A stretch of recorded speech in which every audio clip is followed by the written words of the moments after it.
Hi, this is Steve with ProGrass, and I'm here today in the landscape to talk a little bit about our pruning service. And ProGrass has a great service where we take care of the pruning of trees, shrubs, vines, and hedges.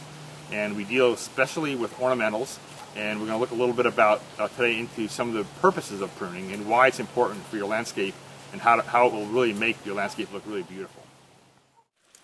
Hi, we're going to be looking at some pruning of trees, and this is a star magnolia. And magnolias are usually pruned as a shrub, but they actually are a tree. And this tree we've been working with for several years, trying to thin it out, and this is a really good example of what a star magnolia should look like.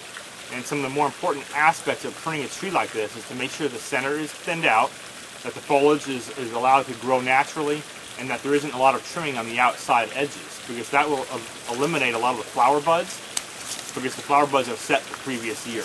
So in this tree, we've got all the buds set for the next year, the inside's open, and it looks like a natural tree with a multi-stem trunk. This is a Japanese lace-leaf maple, and it's a pretty common plant. You see it in a lot of landscapes, but it's probably the plant that's pruned improperly more than almost any others.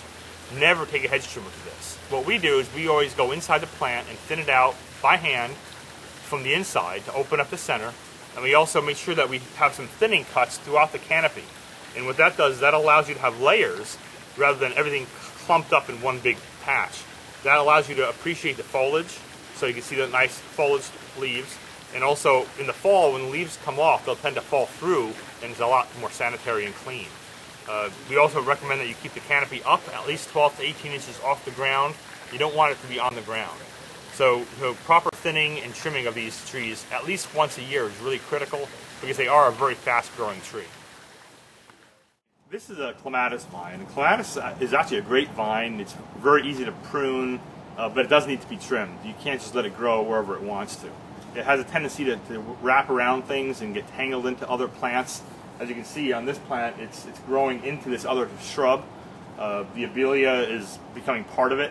So you can allow that to happen as long as you don't mind the interference. It will continue to bloom, but typically at some point this vine will have to be cut back. So typically I recommend on deciduous clematis to cut it back in the winter.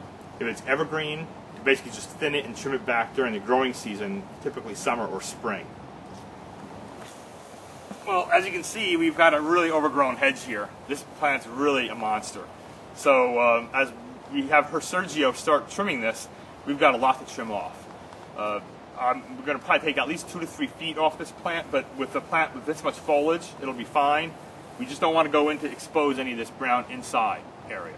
So we're going to be really careful about shearing it to get just on the outside of that growth without showing any of it. Well, Sergio's here with his big, huge hedge trimmer, and he's going to start shearing the side of this. So go ahead, Sergio, we can start seeing how this is going to come out as we take some of this growth off and create a new edge.